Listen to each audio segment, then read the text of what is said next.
Welcome back to Bradley J. Travel. Today it's Israel, and we'll spend time in Jerusalem's Old City, talk to a hairdresser who describes missiles flying overhead. We'll see a Hezbollah guard tower on the Lebanese border, and we'll get a report from the Syrian border. It's natural to start in Tel Aviv. That's where most trips to Israel start.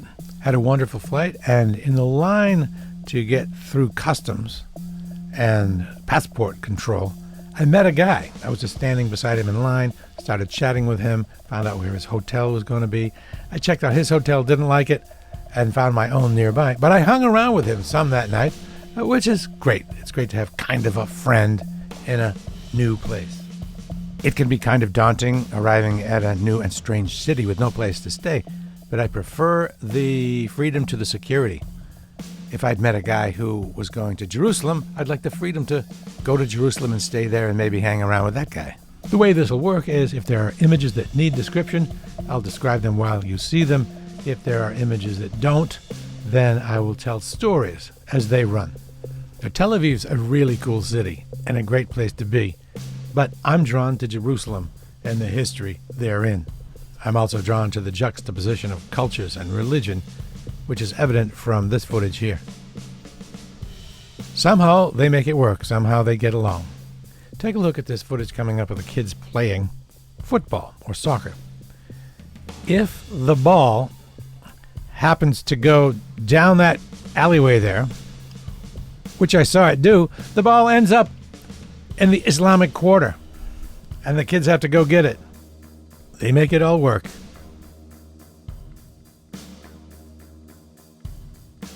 Now here's the famed Western Wall, or Wailing Wall. It's definitely worth getting a guide in Jerusalem. If you do, you'll find things out about what you're seeing that you would never otherwise find out. Before I left for Jerusalem and Israel, I went online to make connections and find people to talk to. Well, I found Dave Silverman, a hairdresser who moved to Jerusalem, and boy, he has an interesting story. I arrived in Israel in October of '74, and on a thing called the kibbutz. It's a communal farm, and they stuck me in cotton the second day of after I arrived, and I was working in the cotton in those days. Nowadays the cotton is all compressed into these big cubes, but in those days they didn't have compressors.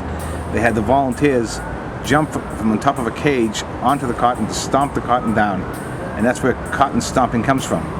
And who was I stomping cotton with? I was these beautiful girls from Finland and Sweden. I thought my parents sent me to heaven. I just couldn't believe it. I mean, I was in the sunshine, palm trees, cotton, sitting by the pool every afternoon, eating good food, getting in shape. And that's how I originally fell in love with Israel. And so you came here and you even joined the army. What was your experience in the army like? The army was sort of caught me off guard. I had to do it as a citizen. Once I became a citizen, I had to join the army within a year.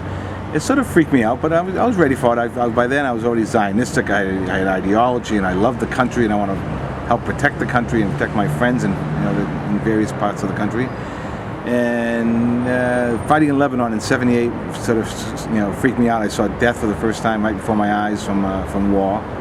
And then during the '80s, I was in the first Lebanon war, where also I saw a lot of death. I was a medic in the tanks. So I saw a lot of bad burn wounds and injuries that sort of freaked me out to the point where I was having nightmares, and I left the country in '85. I needed a break from the war and all the heavy scenes. And my wife at the time, she and I went back to Boston for 7 years. And then you came back?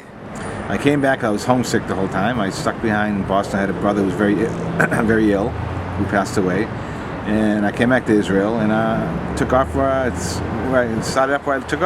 left off. That's what I want to use. Now tell me about the challenges and the rewards of living here. The rewards are that I've got a great climate, nothing like a beautiful climate, and I love the people, I love the food, I love the culture, I love religion, I love everything about it, this country. It seems like you have a sense of purpose here that is lacking with a lot of folks in the States, and you have a bond here. Can you talk about that and why that exists? Well, pretty much it's living has a meaning to it. Your friends become your family. We're all one big family here. Being all Jewish, it pulls us all together. Being surrounded by people who want to kill you all the time and take over your land, it's a bit of a challenge, but it's a challenge. I love it. Now, more about the challenges. You told me a story earlier about seeing missiles fly over your house and then seeing the Iron Dome blow them up.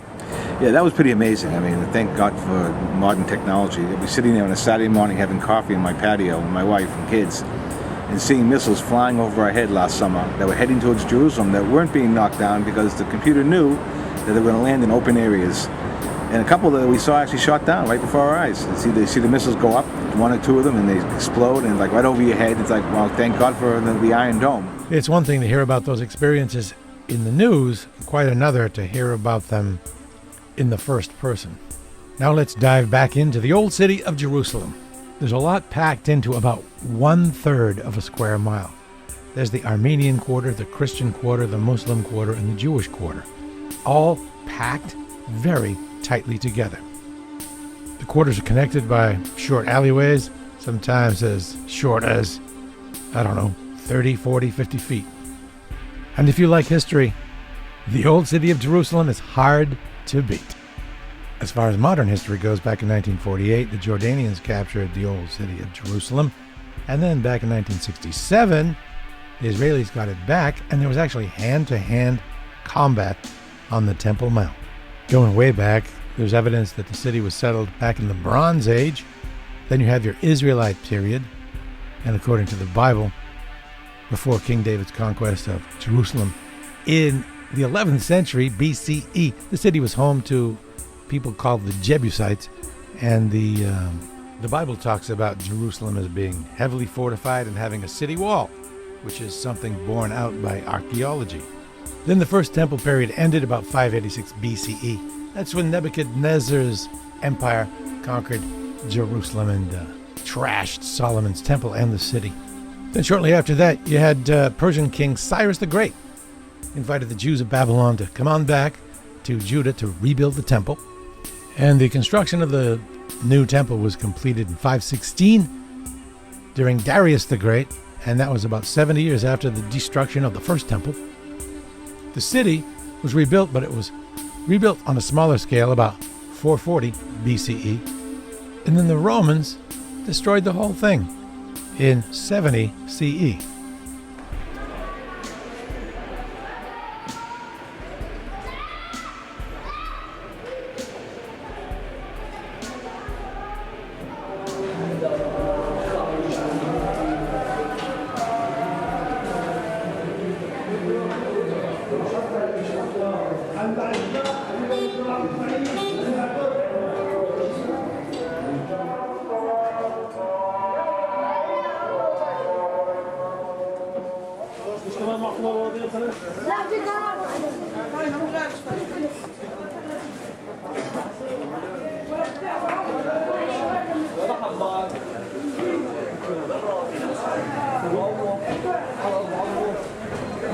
There are layers and layers of history. You have your late Roman period, your Byzantine period, your early Muslim period.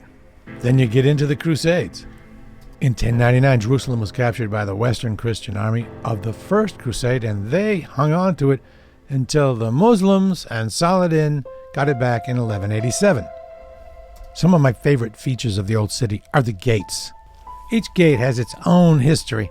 There's the Golden Gate, which was sealed up in 1541, but you can see it there. In Arabic, it's also known as the Gate of Eternal Life, and that was built in the 6th century. Then you have the Damascus Gate, which was built in 1537, so that was probably built by the Turks. Some other gates you can visit include Herod's Gate, the Dung Gate, Lion's Gate, Jaffa Gate, or Jaffa Gate, Zion Gate, and the New Gate, which is built in 1887, so it's not that new. Let's tell the story of the Golden Gate. The Golden Gate has different significance for different groups. For the Christians, they believe that this is where Mary's parents met after the Annunciation, so it's a big symbol of the virgin birth. So very important to many Muslims because they believe that this is the site of Allah's final judgment. I think the most interesting thing is, why was the gate sealed at all? Now, the sealing of the gate was completed by Suleiman, and they say he did it as a defensive move because the Jewish literature says the gate is said to be the point at which the Jewish Messiah will enter the city of Jerusalem, and therefore, since Suleiman did not want that to happen, he sealed up the gate. But to tell you the truth, I just can't see a Messiah being stumped by a gate being sealed up, but whatever. A real cool thing to do is to visit each of the gates, spend time there, and learn the history of each gate. I know that these alleyways look wild and busy and loud and cacophonous, but it's not always that way. There are lots of pockets and lots of alleyways, like here, that are really peaceful. And if you go early in the morning, then it's not very loud at all. There are lots of trinkets to buy in the old city, but I recommend that you buy none of them. Spend your money on good food and good experiences. One of those experiences would be the hiring of a guide. If you get a good guide, then do your research. If you get a good guide, it's absolutely worth it. Actually, I recommend getting two guides, one with a Muslim background and one with a Jewish background, so you can get different points of view.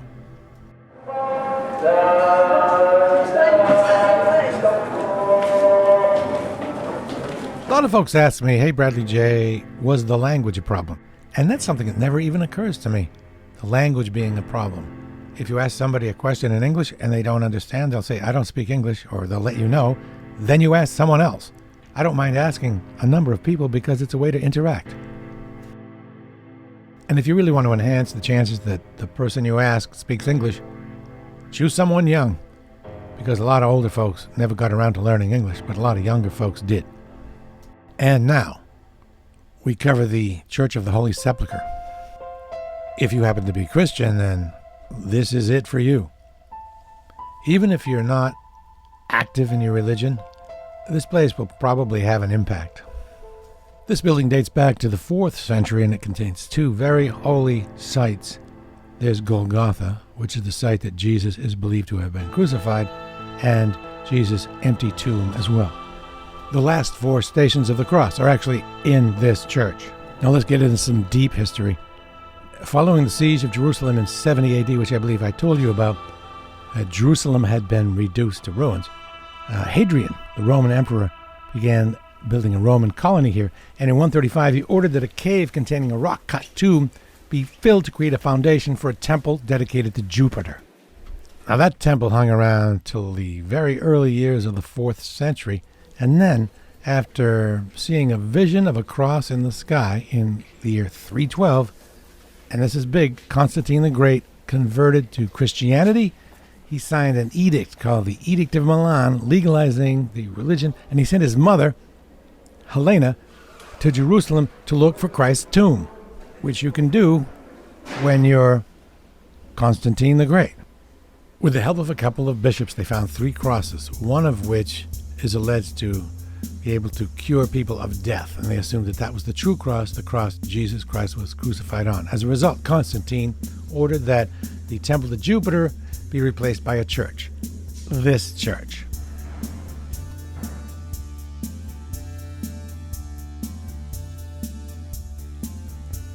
Now let's head out to the Kidron Valley. This is the valley between the Temple Mount and the Mount of Olives, and there's a lot going on here historically. In the Hebrew Bible, this is the valley where King Jehoshaphat is thought to have overthrown the enemies of Israel. King David fled through this valley during the rebellion of Absalom. In the book of Joel, there's a mention that God will assemble all nations in the valley of Jehoshaphat, which is this valley.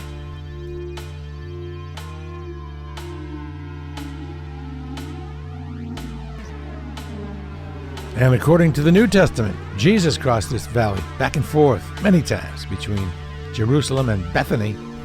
And the valley contains the Garden of Gethsemane, where Jesus prayed the night before he was crucified. And many, many Christians believe that Jesus will one day return to earth, to the Mount of Olives, and walk through this very valley and into the gates of Jerusalem. The most important Jewish cemetery from the First Temple period, going way back, is here. And you can see rock-cut tombs that were created between the 9th and 7th centuries BCE. On the eastern side of the valley, you have three really important tombs. You have the tomb of Absalom, and you have the tomb of Ben-Hazir, and you have the tomb of Zechariah. Let me give you a little bit of story. One night I decided I would explore and go through the bottom of the valley and up to the Mount of Olives in the dark, which I guess was a bad idea. The sun was just going down as I went around the back of the old city on this road that was kind of shady, kind of sketchy, kind of had trash on it and everything. And I continued to the bottom of the valley, which, by the way, has this very special feeling. It's hard to define, but you can feel the history. Continued up the other side, and you could hear hoots and hollers of kids, youths, running around amongst the gravestones. And it was pretty eerie.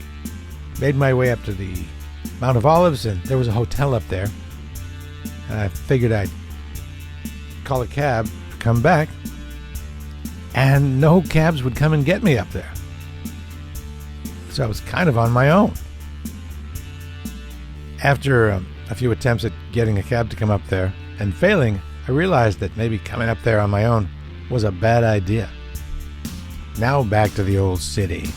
If you're a person who is uncomfortable with assault weapons, actual military-grade assault weapons in public places, then you may be uncomfortable in the old city of Jerusalem, because depending on what's going on, you may see a lot of them, as you can see here in the video.